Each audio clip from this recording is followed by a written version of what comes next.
Is the South African Rand quietly staging a comeback? Or is it just catching its breath before the next wave? And with gold under pressure and Wall Street climbing, are we about to witness a major shift in market sentiment? Before you place your next trade, you would want to watch this. Hi there, I'm Francois your market analyst here at ATFX Africa.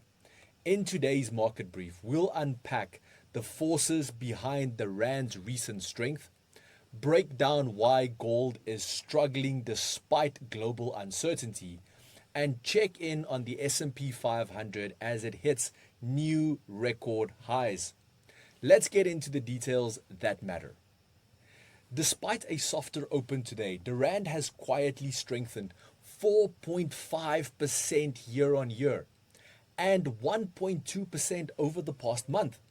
But with South Africa's core inflation dropping to 2.9%, its lowest since April 2021, the Reserve Bank might find itself under less pressure to tighten.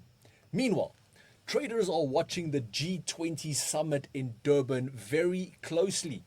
The spotlight is on tariffs and Africa's response as policymakers push for self-reliance and stronger intercontinental trade through the African Continental Free Trade Area.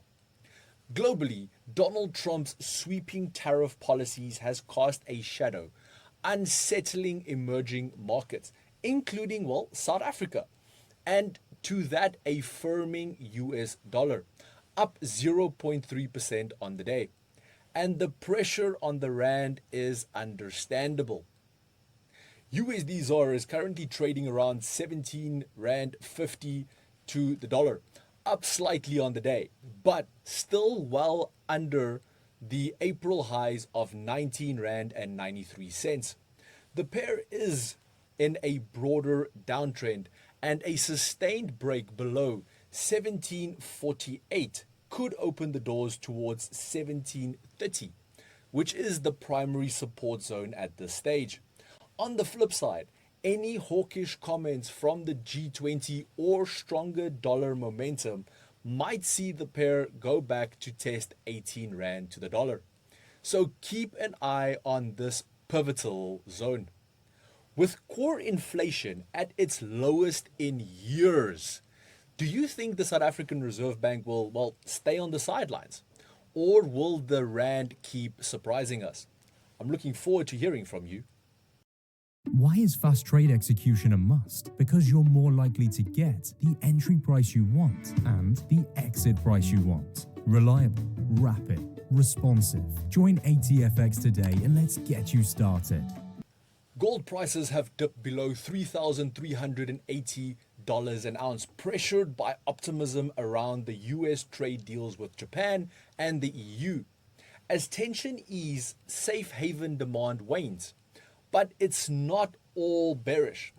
Uncertainty around Fed policies and Trump's attack on Federal Chair Jerome Powell have kept the dollar, somewhat contained, providing a floor for gold.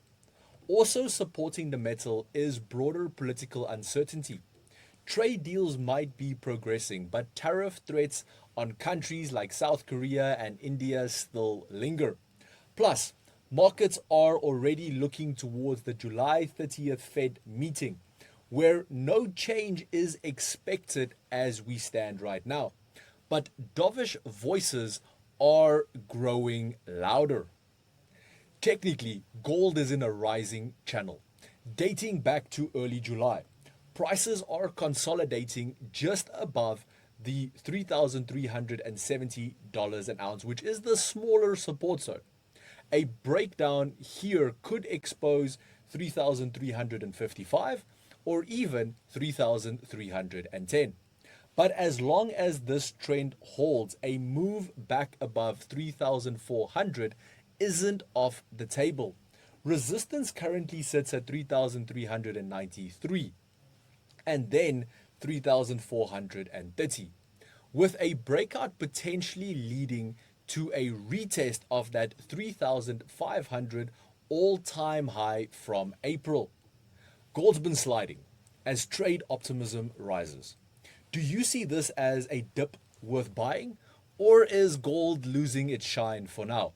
Let me know in the comments. The S&P 500 continues to defy gravity, closing at a new all-time high of 6,367 points, up 0.1% for 0.13% for today, and nearly 18% higher year on year. A mix of solid earnings, especially from Alphabet, and optimism over the AI industry has fueled this rally. President Trump's recent AI summit and regulatory support added to the bullish sentiment, while Tesla earnings misacted as a rare drag. Markets are also looking ahead to next week's Fed meeting.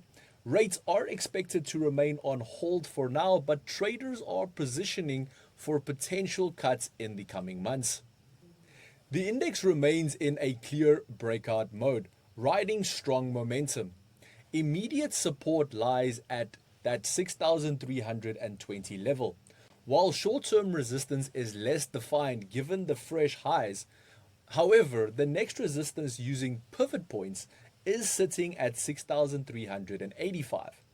Momentum remains bullish, but with tech stocks carrying much of the load, any slip in earnings or AI sentiment could prompt a sharp pullback.